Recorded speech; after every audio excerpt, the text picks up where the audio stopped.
Sayyididu berusaha, berupaya untuk bisa mendikte Pak Prabowo Subianto. Ente siapa? Sok-sokan mau mendikte Pak Presiden. Yang jelas pikiran Pak Prabowo itu tidak sama dengan pikiran ente. Tidak sama dengan pikiran ente, catat baik-baik tuh. Melihat bahwa Indonesia ini seperti apa, ente dengan Pak Prabowo itu matanya beda, pikirannya beda, pengalamannya beda. Maka jangan kau merasa paling hebat, paling bisa, seolah mampu mendikte Pak Prabowo, seolah Pak Prabowo harus pikirannya seperti ente agar bangsa ini menjadi bangsa yang maju dan lain sebagainya.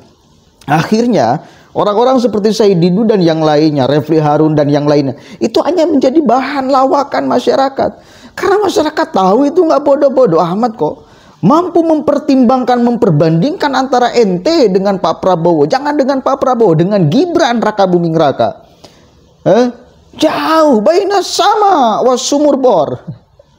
Ente kan menjadi dirujak oleh netizen. Aneh saya. Coba kita lihat nih. Kekurang ajaran Sayyididu kepada Pak Prabowo, Presiden Republik Indonesia saat ini. Seakan-akan tuntutan kepada Jokowi sudah hilang. Gak ada lagi bersuara itu. Menurut saya rusaknya Prabowo itu karena Jokowi.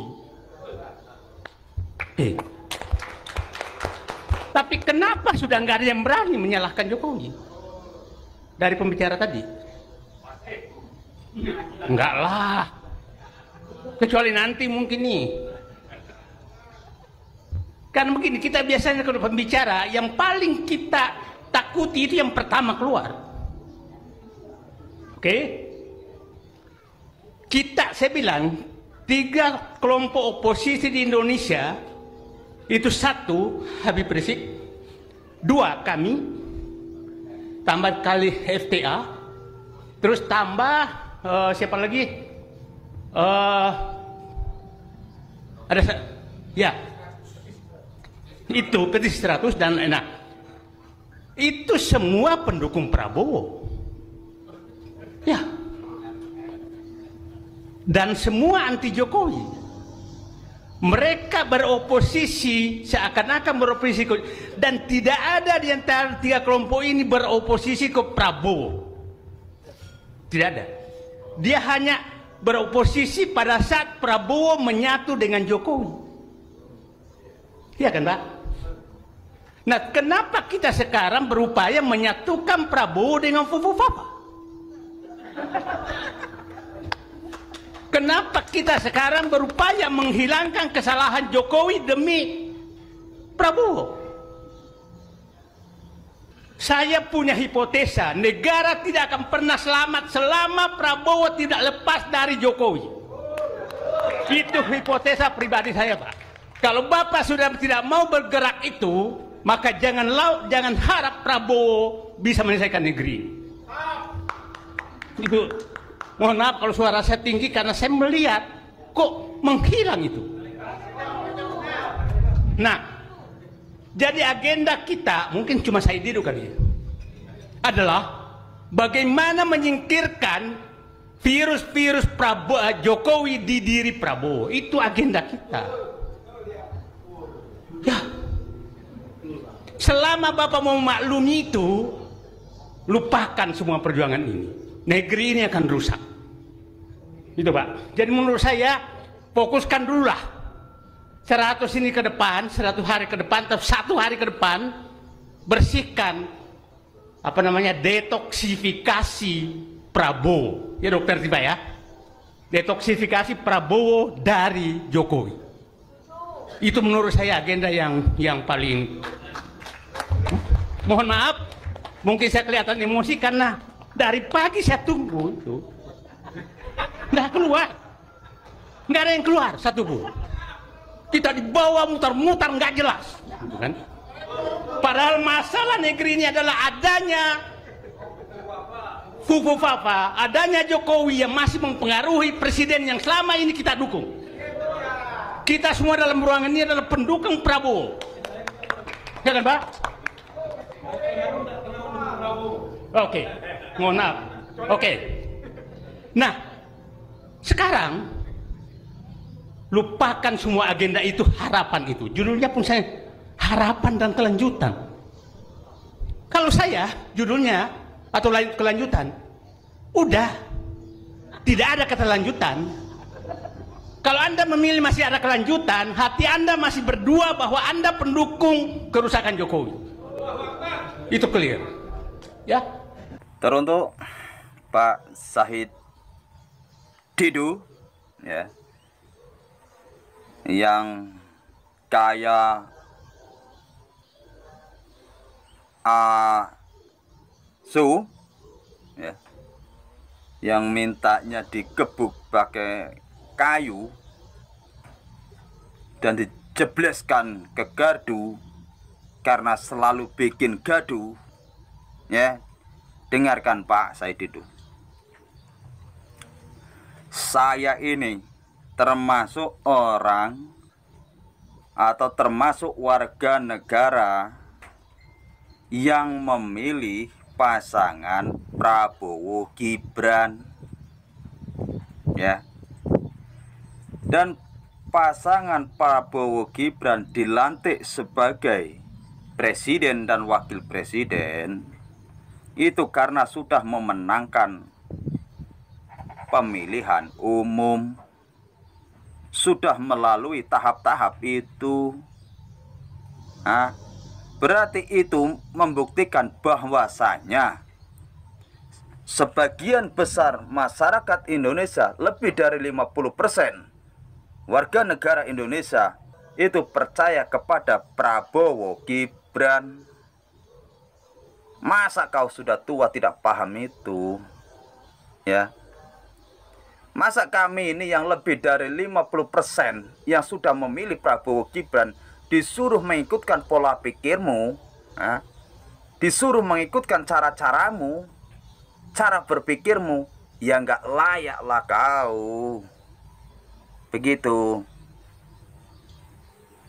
Dan kalau kau itu merasa lebih dari seorang Gibran, kenapa kau tidak maju menjadi wakil presiden? Kenapa partai-partai yang ada di republik ini tidak meminangmu menjadi wakil presiden? Dari situ kau seharusnya berkaca, Syahid Didu. Dari partai yang kau bernaung saja tidak mengajukan kau menjadi calon wakil presiden, berarti kau sangatlah buruk. Ya, kau harus menyadari itu. Tidak usah jauh-jauh dari kami yang memilih kamu. Dari partai kau bernaung saja tidak menjadikanmu wakil presiden, ya, itu sudah pertanda bahwasanya kau tidak berpotensi. Ya, berarti mereka saja sudah tidak percaya dengan kau, apalagi kami. Begitu. Jadi kau harus sadar diri. Dan kalau kau merasa punya kemampuan untuk memerintah, tidak usahlah kau mikirkan negara dulu. Kau balik, ya, kau balik ke kampungmu, kau daftar di situ menjadi calon bupati, menjadi anggota DPRD ataupun apa itu, menjadi gubernur. Kalau kau merasa mampu, pasti kau pilih-pilih oleh masyarakat di situ, di dapilmu. Kalau di dapilmu saja kau sudah tidak dipilih, apalagi kalau di negara yang besar ini. Aduh, cobalah kau berpikir, kau nilai dirimu sendiri, tidak usah kau nilai orang lain yang sudah nyata-nyata dipilih oleh warga negara Indonesia, Syahid Didu. Begitu. Katanya kau udah cerdas, ya. Kau sudah tua, seharusnya kau memberikan kami ini contoh yang baik. Jangan kau menjelek-jelekkan kami yang muda-muda itu. Kalau kau menjelekkan seorang Gibran, berarti kau sama saja menjelekkan kami yang memilih Gibran. Pantas kalau saya marah dengan kau. Kalau kau sakit hati, jangan kau lampiaskan kepada Gibran. Ya. Ingat itu pesan saya, banyak kau sadar diri, insaplah kau Said Didu. Udah tua, balik kampung, banyak kau ibadah. Udahlah, sambut hari tuamu dengan damai di kampung. Oke. Itu respon masyarakat yang ada di kampung, tahu kondisinya, tahu situasinya. Kalau mau diperbandingkan ente dengan Mas Gibran lah, jangan dengan Pak Prabowo. Jauh, Pak. Jangan merasa otak Anda itu brilian. Jangan merasa pula bahwa apa yang Anda sampaikan, apa yang Anda lakukan, itu juga kemudian mendapatkan support dari masyarakat. Masyarakat itu mengimani pikiran-pikiran Anda. Jangan. Karena itu faktanya kebalikannya. Enggak. Jangankan mensupport pikiran ente, mengafirmasi pikiran ente sebagai kebenaran, malah jadi bahan lawakan. Percaya deh. Ente itu jadi bahan lawakan. Merasa menjadi tokoh, ucapannya akan diikuti oleh masyarakat. Jangan mimpi. Selama gaya Anda seperti itu, nggak bakalan ada orang yang kemudian mengikuti ucapan Anda. Nggak bakalan. Coba Amin Rais. Anda mau niru Amin Rais? Lihat ke tokonya sekarang, runtuh, Pak. Gara-gara penyerangannya yang selalu brutal. Dan orang itu kemudian melihat, kenapa ini Amin Rais tuh? Nggak mendengarkan loh. Apalagi ikut ucapan ente, gerakan ente. Enggak. Sadari, pahami itu. Lalu silakan renungkan. Lalu silakan rubah gayanya, caranya. Kalau Anda ingin ikut serta memperbaiki bangsa ini. Kalau Anda ingin ikut membangun bangsa ini, rubah caranya, jangan seperti itu, coy. Kecuali ente mau merusak bangsa ini dengan cara ente.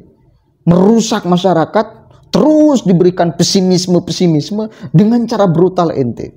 Kalau itu yang Anda lakukan, maka kita harus melawan orang-orang seperti itu. Kenapa? Karena merusak pikiran anak bangsa dari optimisme, harapan-harapan yang besar ke depan Indonesia menuju emas.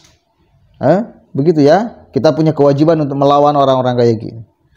Kalau mau memperbaiki, ikut memperbaiki, jangan begitu deh caranya. Memalukan Anda sendiri sih sebetulnya. Mempermalukan diri sendiri itu kayak gitu caranya tuh. Sok hebat, sok pinter, sok pikirannya akan bisa merubah bangsa ini dengan ke arah yang lebih positif. Padahal sampah itu, bau busuk, penuh dengan kebencian. Assalamualaikum warahmatullahi wabarakatuh.